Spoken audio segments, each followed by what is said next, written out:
Welcome to Oasis Bible Church. My name is Chris.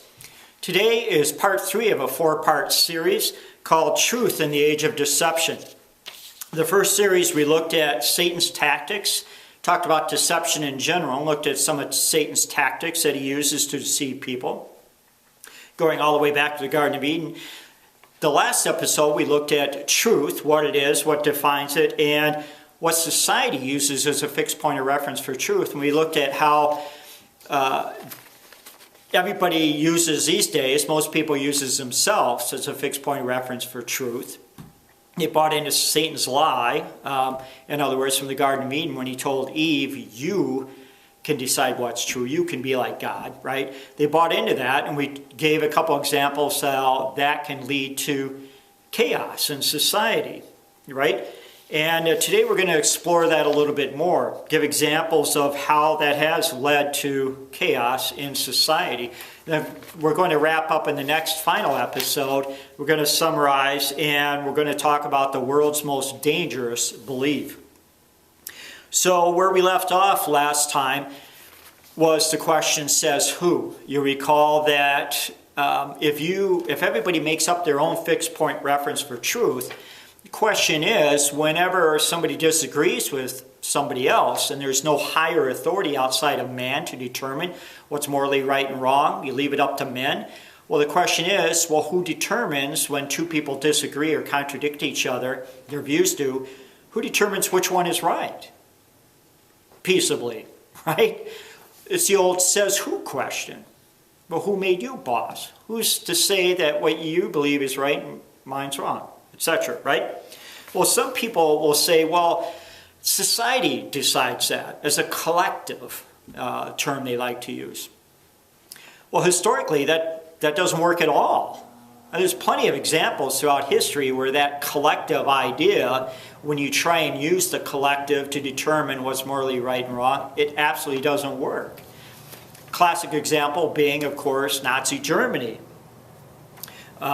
They felt that collectively, they elected Hitler. He didn't take over, right? He was elected, and he determined that they were all against the Jews. The Jews were a common enemy. And collectively, as a society, they wiped out 6 million Jews. Well, were they wrong? Collectively, in Saudi Arabia has Sharia law. No Christian churches are allowed in Saudi Arabia. They stone women and gays, right? And Sharia law is extremely harsh on women. They are treated like property and cattle. They have no rights. Well, is that right or wrong? The collective says it's fine, right? So, and they also have slaves and things like that. In the United States, over 50 million children were slaughtered in their wombs in the last 30 years or so. Well, is that right or wrong? Well, according to the collective, it's legal, it's fine. So you can't use the collective, and there are many other examples, I just gave a few. You can't use the collective to determine what's morally right and wrong. Usually, the powerful win. They decide, the dictatorships typically decide in those scenarios, and they rule. When you have a society that looks only to themselves for truth, they come up with some pretty crazy beliefs. And you can look no farther than Hollywood and the sports for that, prime examples. Here's some quotes from celebrities and stuff. And this is typical of society in general, I guess. Billy Joel says, I still feel very much like an atheist in the religious aspects of things, but there are spiritual planes that I'm aware of that I don't know anything about and I can't explain. Right? So he's going by blind faith. He says he's an atheist, which when it comes to religious aspects, which means there is no God, and yet at the same time he thinks there are spiritual planes he's unaware of and doesn't know anything about and can't explain. Jodie Foster has a unique approach. She says this, I absolutely love religions and the rituals, underlying rituals. even though I don't believe in God, we celebrate pretty much every religion with our family and kids. It's like, how screwed up must their kids be growing up in that environment? That's crazy. Katharine Hepburn says this. She was not afraid to speak her mind, as you know. And she said this, I'm an atheist and that's it.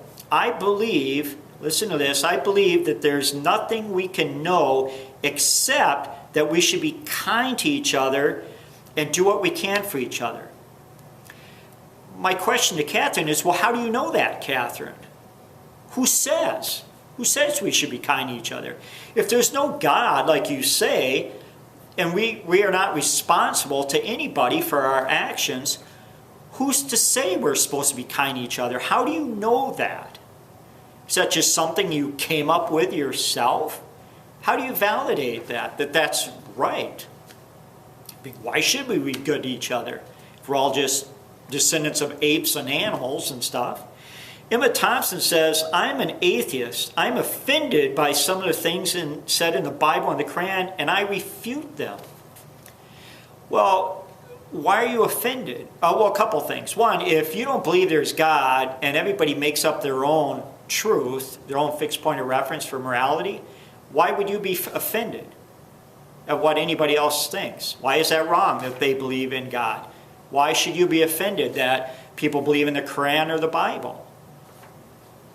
If you don't believe in God, why should that be an issue with you? If you're an atheist and you believe we all make up our own fixed point of reference for truth, what's the problem?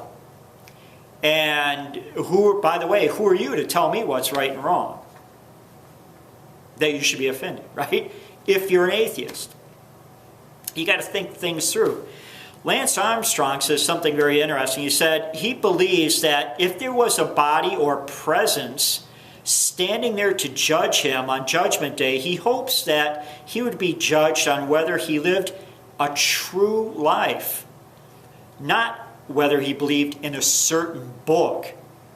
Why should this presence, my question to Lance would be, well, Lance, when you're standing before this presence, as you call it, on Judgment Day, why should he use your criteria when it comes to a true life, whatever that is?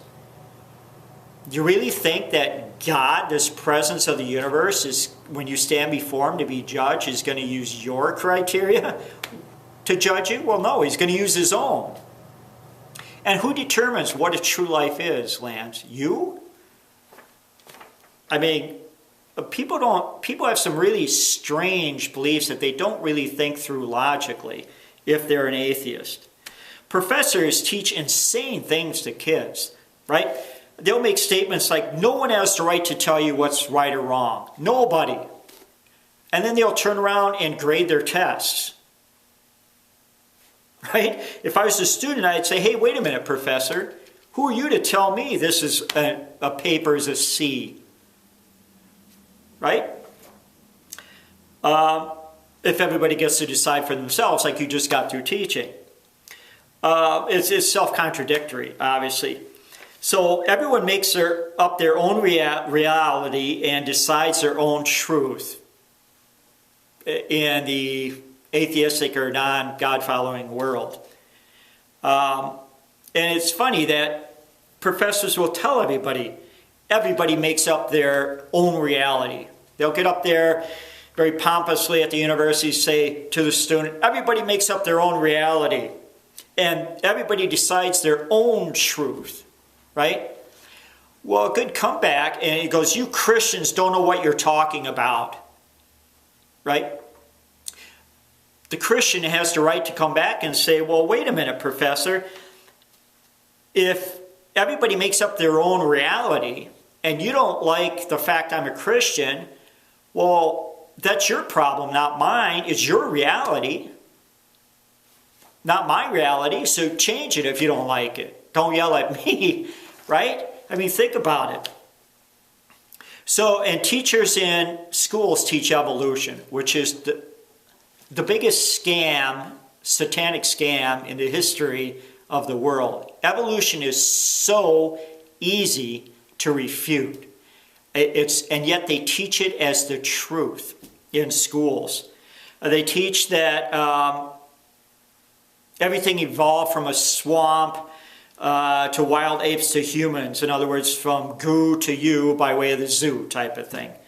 And then when you're not accountable to anybody, you won't answer to God. When you die, you just revert back to dirt. And when you die, it's over. There's no eternal destiny. Survival of the fittest is good for the human race. Strong over weak, etc. That's what they're teaching, and everybody makes up their own morality. That's what they're teaching the kids. And then when the kids go out, when they're 13 or 14 or 15 or 16 or whatever, teenagers, and they kill another kid just for their iPhone, these same teachers go nuts. How could they do something like that? Well, why wouldn't they? You just got through telling them they evolved from apes or nothing but advanced slime and goo from a primordial soup. They're not held accountable when they die, no matter what they do in this life. They determine what's right and wrong. Why are you surprised when they go out and cause mayhem and death and destruction like that and thumb their nose at authority? Right? And why they have no morals. So it's a crazy society. So if people use themselves as a fixed point of reference for truth, it results in some bizarre ideas, as we just talked about, some bizarre things being taught, and it results in chaos in society. There is no right and wrong. So we're going to wrap up on the final episode, the next episode, talking about the world's most dangerous belief. Hope you'll join me for that. Thanks.